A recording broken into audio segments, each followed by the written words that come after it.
उर्दू खबर के मुअज़्ज़िज़ दोस्तों, दुनिया का 5वां बड़ा बरआज़म अंटार्कटिका सदियों से न सिर्फ बर्फ के पहाड़ों से पूरी तरह ढका हुआ है, बल्कि यहाँ का दर्जा हरारत भी हमेशा -50 ही रहता है। यही वजह है कि यहाँ जिंदगी का नामो निशान भी नहीं है। लेकिन यही हकीकत कई किस्म की अनजान और खौफनाक मिस्ट्रीज का बायस भी बनती है।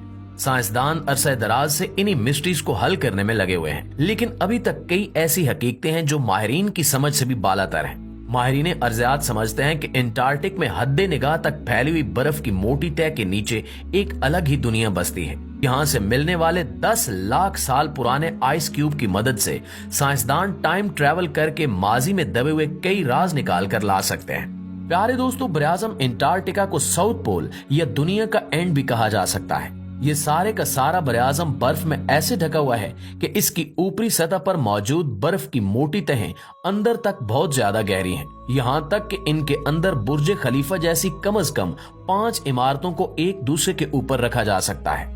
माहिरीन का मानना है कि तकरीबन 4.7 किलोमीटर गहरी बर्फ की इस वादी में सदियों पुराने राज आज भी दफन है। यहाँ की जिंदगी बाकी दुनिया से बिल्कुल अलग है। कुछ साइंसदान तो यहाँ तक कहते हैं कि बर्फ की इस गहराई में दरअसल एलियंस बसते हैं। ऐसी कई थ्योरीज के साथ साथ अंटार्कटिका की बर्फीली वादियां कई मर्तबा अजीबो गरीब वाकयात के साथ साइंसदानों को अपनी तरफ मुतवज्जे कर चुकी हैं। ऐसा ही एक वाकया पेश आया साल 2022 में, जब लॉर्सन बी शेल्फ पर एक बहुत गैर मामूली मंजर देखने में आया। रिसर्चर्स ने सैटेलाइट इमेज की बदौलत यहाँ एक बहुत बड़ा क्रैक देखा, और हैरत की बात यह थी कि इससे पहले ये क्रैक कभी नजर नहीं आया था। यानी साल 2022 से पहले के जितने भी इमेजेस निकाले गए थे, इनमें ये क्रैक कहीं नहीं था। चुनांचे ये वाजे हो गया कि ये क्रैक हाल ही में यहाँ नमूदार हुआ है और इसकी रिसर्च करना बहुत जरूरी था। ये क्रैक यकीनन किसी बहुत बड़ी मौसमियाती तब्दीली की वजह भी बन सकता था, क्योंकि यकीनन ये बर्फ के अंदर दर्जे हरारत की किसी अनहोनी तब्दीली के बायस सामने आया था। अब ये जानना जरूरी था कि बर्फ की तहों के नीचे ऐसा क्या हुआ है। साइंसदानों ने एक हॉट वाटर ड्रिल पर फ्रंट कैमरा लगाकर यहाँ खुदाई करना शुरू कर दी। कैमरा अभी 500 मीटर तक की गहराई में पहुंचा था कि रिसर्चर्स को एक अजीबो गरीब मंजर देखने को मिला। दरअसल आइस शेल्फ के उस हिस्से में एक सीक्रेट रिवर गुजर रहा था, जिसके बारे में इससे पहले रिसर्चर्स नहीं जानते थे। इस दरिया में मौजूद एक गार में लाखों की तादाद में एम्फीपॉड्स कैमरे में नजर आए, जिन्हें देखकर साइंसदान हैरान थे कि झींगों से मिलती जुलती ये मखलूक 500 मीटर बर्फ की गहराइयों में कैसे जिंदा है। ड्रिल के शोर में एम्फीपॉड्स और भी ज्यादा एक्टिव हो चुके थे। अगर झींगों से ही मवाजना किया जाए तो माहिरीन के मुताबिक समंदर की गहराई में सर्वाइवल के लिए झींगे डीकम्पोज प्लांट्स की मदद लेते हैं, यानी वो पौधे जो मुरझाकर गिर चुके होते हैं, वो इन झींगों के लिए खुराक का काम करते हैं।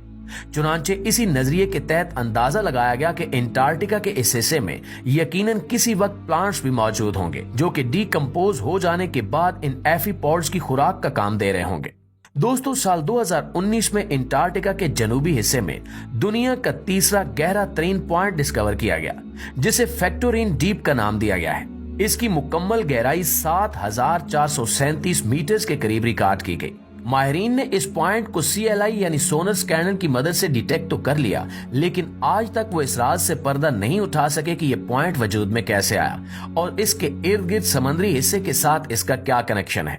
इसी तरह 2022 में बरआज़म अंटार्कटिका से मुतल्लिक एक और बहुत हैरान कुन खबर वायरल हुई, जिसमें बताया गया कि एक बहुत बड़ी क्रूज लाइन जो कि पैसेंजर्स के साथ अंटार्कटिका के समंदर से गुजर रही थी, इसके ऑपरेटर्स ने सतह समंदर पर एक अजीबो गरीब नजारा देखा। ये देव कामत जेली फिश थी, जिसके बारे में अंदाजा लगाया गया कि ये करीबन 33 फुट बड़ी थी, जिसे बजा तौर पर जॉइंट फैंटम जेली फिश का नाम दिया गया। माहिरीन के लिए हैरान कुन बात यह थी कि इस किस्म की फैंटम जेलीफिश आम तौर पर समंदर के अंदर 3500 फुट की गहराई में रहती हैं, लेकिन ये जेलीफिश सतह समंदर पर कैसे घूम रही है। ऑपरेटर्स ने अपने क्रूज में मौजूद पैसेंजर्स को भी इस जेलीफिश का नजारा दिखाया और इस मकसद के लिए वो क्रूज को समंदर के अंदर तक ले